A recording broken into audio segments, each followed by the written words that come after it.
perempuan itu berat mas, ya nggak bang?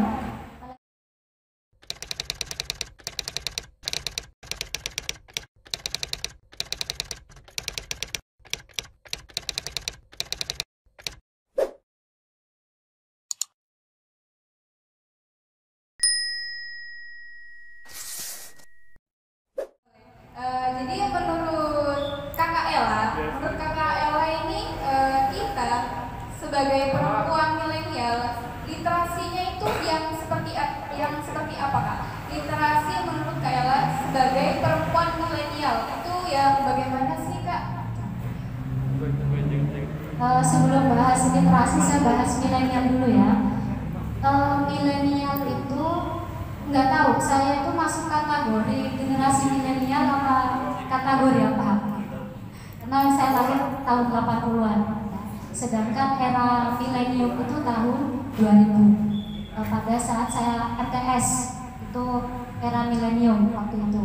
Jadi mungkin yang generasi milenial adalah anak-anak yang lahir pada era milenium yang sekarang menginjak masa remaja dan dewasanya.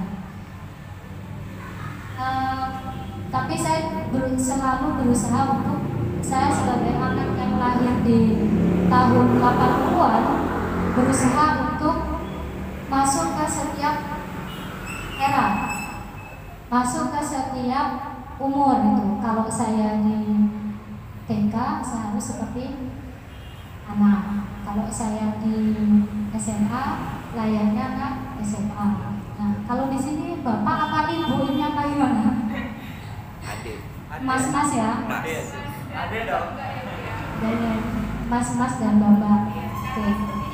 Banyak yang masih belum berkeluarga. Masih single ya? Iya belum. Single parent terus. Kecuali Mas Ahab paling, sebentar lagi. Semoga itu sebentar lagi. Ya siapa tahu dari komunitas ini menemukan jodoh.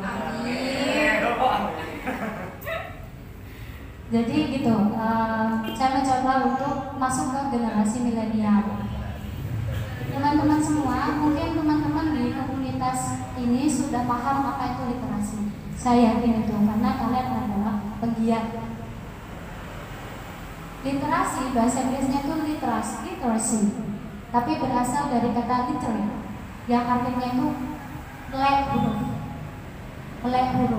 Artinya itu literate, artinya itu melek huruf. Apakah literasi itu harus hanya sekedar membaca atau menulis saja, atau harus membaca?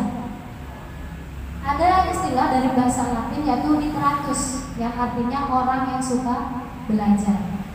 Nah, itu perlu teman-teman telusuri kata literasi. Cuma bagi saya seorang perempuan asal dari desa, dari kampung, sudah terlihat kalau seorang kampung kulitnya aja hitam manis tapi raya. Jangan salahkan orang kampung ya, karena di sini saya juga orang kampung. Sama ya. Jadi literasi bagi saya seorang perempuan masuk generasi milenial yang terus ingin memberikan sesuatu buat negara ini. Karena saya murni akademisi teman-teman. Kalau di dunia dosen, di dunia akademisi itu tidak semua buku itu dibaca.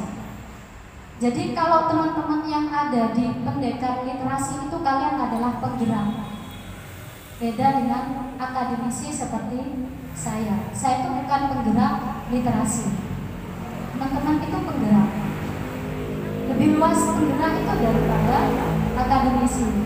Seorang akademisi yang tidak hobi membaca tidak akan membaca novel, tidak akan membaca puisi, tidak akan membaca cerpen. Tapi kalau teman-teman sebagai penggerak literasi, semuanya dibaca, semua buku itu dibaca. Nah, kalau akademisi seperti saya lebih suka membaca buku teori daripada buku-buku seperti novel, puisi, fiksi. Tapi jangan salah, gini-gini saya alumni bahasa. Saya jurusannya bahasa waktu SMA.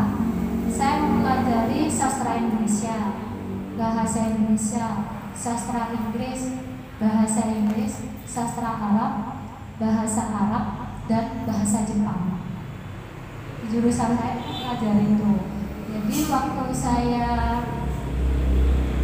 aliyah, saya itu sempat, karena memang jurusannya itu sudah makanan sehari-hari, tugas dari sekolah, bagaimana cara membuat puisi, apakah bisa membuat puisi itu hanya dalam sejam.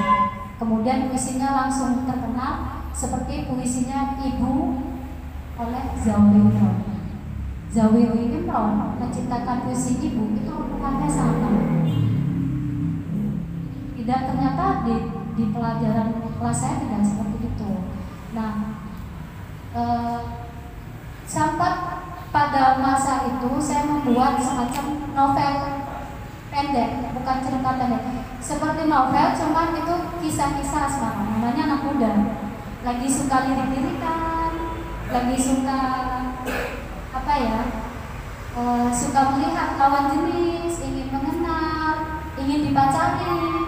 Ada ya orang ingin dipacari ya, gitu. Jadi itu kalau menurut saya. Ya, terima kasih Kak Ella. Jadi literasi di era milenial ya, bagi kita perempuan milenial itu era wanita milenial itu mulai dari tahun 2000 ya Kak Ella ya. Jadi di sini dimana diambil dari kata literate yang artinya melek huruf gitu. Tapi kita sebagai seorang penggerak literasi, kita itu tidak hanya membaca buku saja, tapi semua buku kita baca ya Kak ya. Semua buku harus kita baca karena kita di sini sebagai penggerak. Ini Kak, saya nanya lagi boleh nggak Kak? Boleh.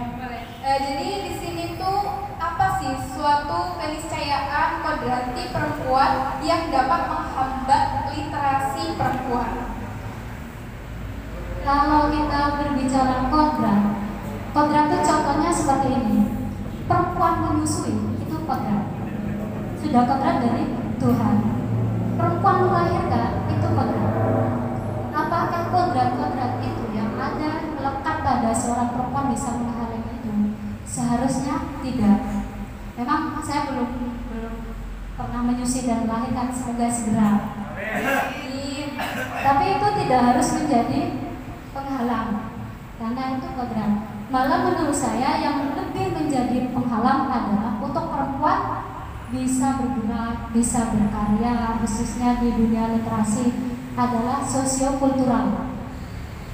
Bagaimana itu sosiokultural yang dimaksud?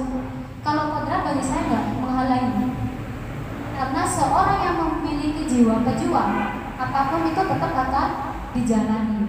Perempuan itu berat mas, ya nggak Bang? Apalagi sudah berkeluarga, belum ngurus dapur, belum ngurus cucian, belum ngurus ranjang, ngerapiin kasur. Jadi jangan ngeresin ya pikirannya ini. Bulan puasa ya Kak ya? Puasa. Berat. Jadi bukan berarti perempuan itu bukan sebagai penghalang. Yang menjadi penghalang adalah sosiokulturalnya. Jadi ini teman-teman, saya ceritakan kisah hidup saya. Mungkin zaman dulu, zaman saya perempuan yang sekolah itu sedikit. Di desa itu bisa dihitung, di kampung halaman itu bisa dihitung, dan itu mendapat pertentangan dari masyarakat.